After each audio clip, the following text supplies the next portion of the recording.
Welcome to another episode of Glass with a Class, where we look at some lovely depression glass and learn a thing or two about the English language in a mini lesson at the end of the video. My name is June Anderson, and I'm so glad you've decided to tune in. If you're like me, you don't have the time or the desire to sit through a long video, so I try to keep these down to around 5 minutes long. So let's get started. Today we're going to look at beverage pitchers. I'm sort of drawn to pitchers of all sizes, but the beverage pitchers are just sort of elegant looking to me. Don't you think? I have several here I'd like you to see. I haven't had any of them for a very long time, but a few I just recently received. Here we have one in amber in the Madrid pattern from the Federal Glass Company.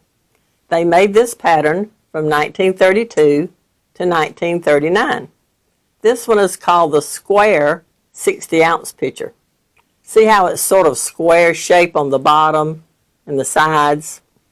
There's also a round one that's an 80-ounce pitcher with an ice lip as well as the little cream pitcher. This one is the 9.5-inch footed crystal iris pattern from the GWAC Glass Company. It was made from 1928 to 1932. As far as I know, the only other pitcher in iris was the little cream pitcher.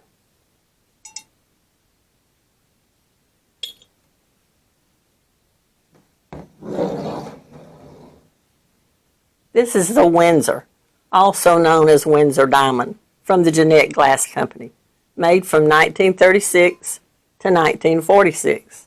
This is the 52-ounce one. They also made a 16-ounce one, as well as the little cream pitcher.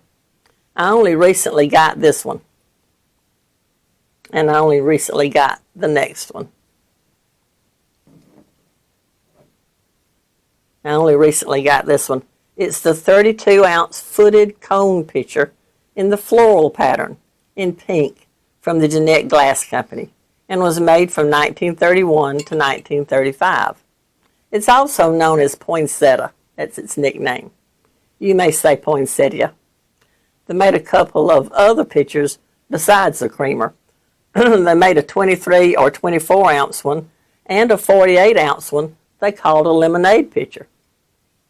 Well, I thought you'd enjoy seeing these little beauties. Aren't they pretty? I love pitchers. You probably do too. Okay, let's go into our little English lesson. Have you ever heard of a dangling participle? I bet you have and had no idea what it was.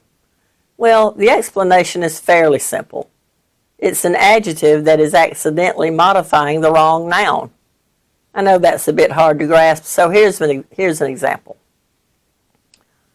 Walking down the lane, the flowers were in full bloom. Doesn't it sound a little like the flowers were walking down the lane? Well, you're smart enough to realize that people were walking down the lane, but if you're reading it somewhere, you might let out a little chuckle at the picture it draws in your mind, flowers walking down the lane. To avoid confusion, you might rewrite this sentence to say this. As we were walking down the lane, we saw that the flowers were in full bloom. No confusion, and you're moving on in your story.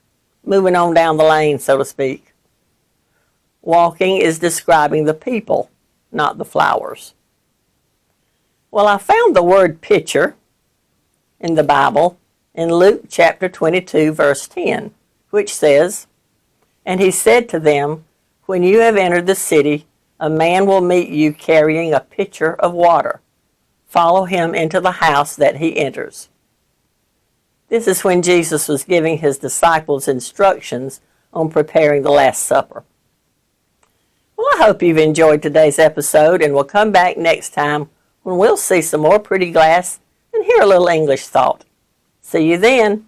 God bless you and yours. Bye-bye.